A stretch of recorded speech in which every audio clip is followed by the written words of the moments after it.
Students, today we will discuss about electromagnetic forces involved in Newton law of motion equation.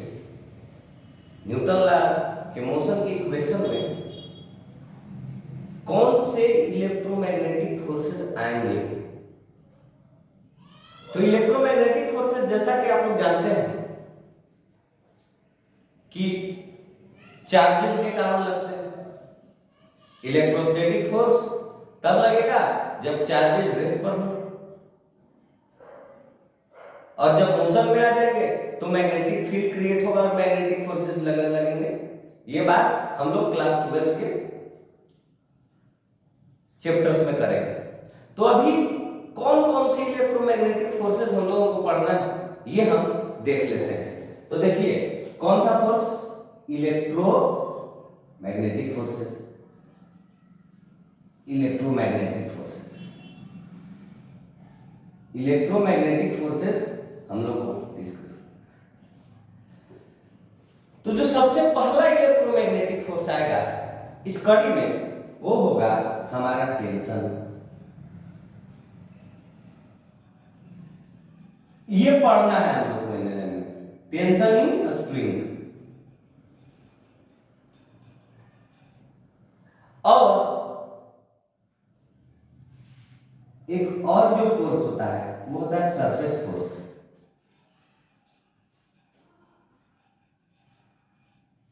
यहां पर जो ये surface force है, अगर दो सरफेस आपस में इंटरैक्ट करेंगे तो सरफेस फोर्स लगेगा। नॉर्मल रिएक्शन हम लोग पहले भी डिस्कस कर चुके हैं, सरफेस के इंटरैक्शन से ही होता था। तो नॉर्मल रिएक्शन भी एक टाइप का इलेक्ट्रोमैग्नेटिक फोर्स ही है, ठीक है। तो ये जो हमारा सरफेस फोर्स हुआ, ये यहां पर एनएलएम में दो पार्ट में इसको पढ़ना है।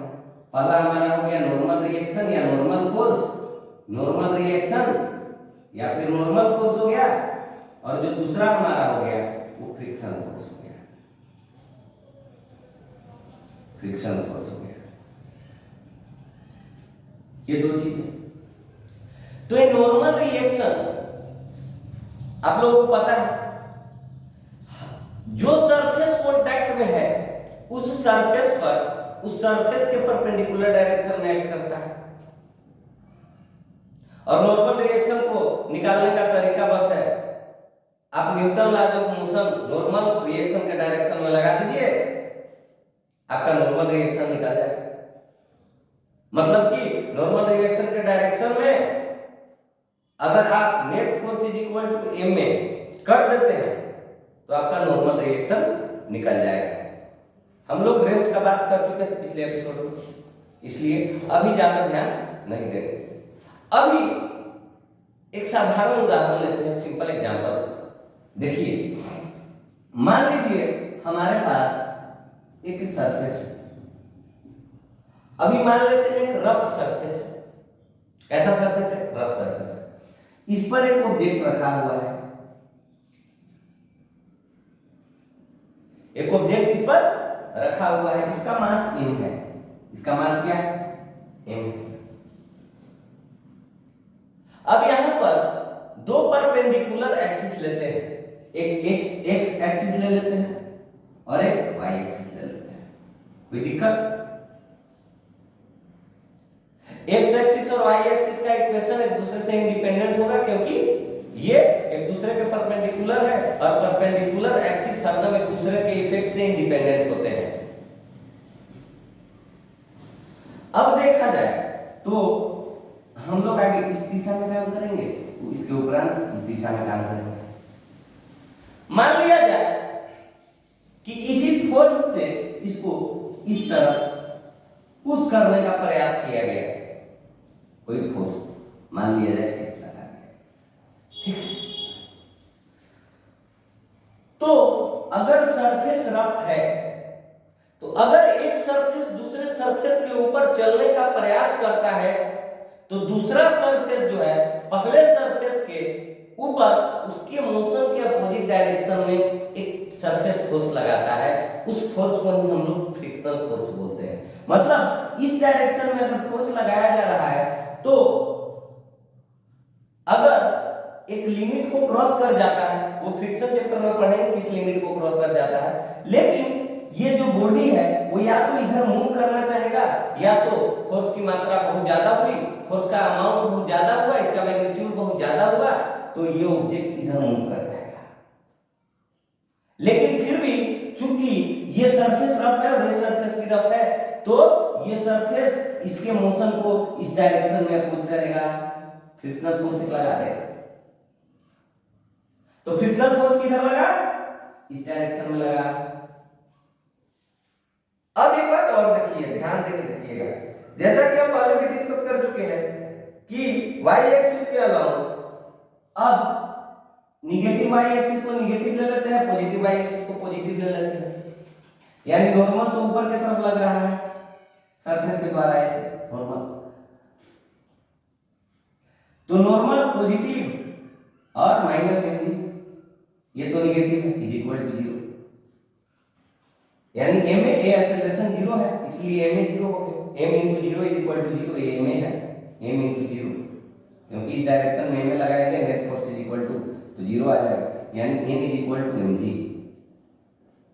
तो अगर यहां से आपसे अगर पूछा जाए यहां पर कि सरफेस फोर्स क्या होगा,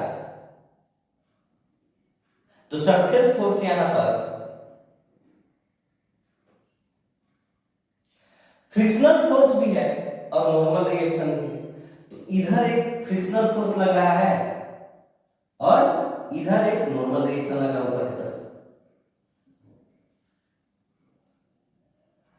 तो ये जो ऑब्जेक्ट है, इस ऑब्जेक्ट पर नेट रिजल्टेंट फोर्स अब इस दोनों के मैग्नीट्यूड पर डिपेंड करेगा।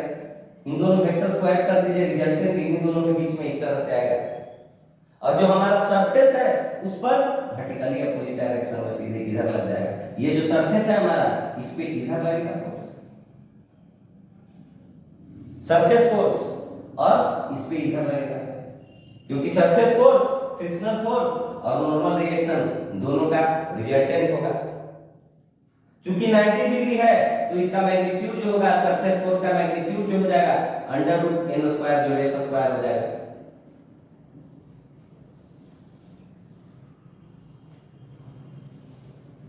उदाहरण के तौर पर एक सवाल था, एच.सी. वर्मा बुक में आप देख लीजिएगा, एक सवाल है, एक बंदर एक पेड़ पर बैठा हुआ है और पेड़ की जो डाली है वो इंक्लाइंड है। तो यहां पर अगर बंदर बैठा हुआ है तो इस पर नॉर्मल रिएक्शन लगेगा और नीचे इधर mg का कुछ कंपोनेंट आ जाएगा, तो इस डायरेक्शन में अपोजिट डायरेक्शन में कोई फ्रिक्शनल फोर्स भी लगेगा, तो सरफेस फोर्स इस डायरेक्शन में हो जाएगा, नॉर्मल रिएक्शन का स्क्वायर प्लस फ्रिक्शनल फोर्स का स्क्वायर। तो यहां पर हम लोगों ने डिस्कस किया इलेक्ट्रोमैग्नेटिक फोर्स जो कि एनएलएम में अप्लाई होगा, और एक और फोर्स जो बच गया हमारा वो है टेंशन फोर्स। तो ये टेंशन फोर्स कब लगेगा, कहां लगेगा? ये टेंशन फोर्स एक स्ट्रिंग में लगता है। मान लिया जाए कि आप और आपके मित्र, आपका मित्र रस्सी को उधर खींच रहा है, आप उस रस्सी को इधर खींच रहे हैं, तो रस्सी क्या करेगा? आपको आपके मित्र की दिशा में खींचने का काम करेगा और आपके मित्र को आपकी दिशा में खींचने का काम करेगा। तो जो रस्सी आप पर बल लगा रहा है उसी को टेंशन फोर्स कहते हैं। टेंशन फोर्स का प्रॉपर्टी ये है कि हरदम पुलिंग इन नेचर होगा, क्योंकि रस्सी पुश तो कर नहीं सकता है, सिंपल सी बात। तो टेंशन हरदम बॉडी से दूर लगेगा, ऑलवेज पुलिंग इन नेचर। अब देखा जाए, मान लिया जाए टेंशन के विषय में अगर हम डिस्कस करें तो मान लिया जाए कि यहां पर एक स्ट्रिंग में एक ऑब्जेक्ट लगा दिया है। अब ये टंगा हुआ है नीचे, तो धरती माता फोर्स लगाएंगे mg, अगर मास इसका m है, लेकिन ऊपर में भी एक फोर्स चाहिए था जो कि mg को बैलेंस करें तो ऊपर से एक टेंशन फोर्स लग जाएगा। अब जो टेंशन वाला फोर्स है ना, टेंशन का जो फोर्स है वो इस सीलिंग को भी खींचेगा नीचे की तरफ, मतलब जिससे भी अटैच्ड है उसको बाहर की तरफ खींचेगा, मतलब उस स्प्रिंग के डायरेक्शन में उसको खींचेगा। उदाहरण के तौर पर और मान लेते हैं कुछ, हम देख लिया जाए, ध्यान देकर स्प्रिंग फोर्स को मान लिया जाए कि एक यहां पर हमारा बॉडी है, एक और बॉडी है,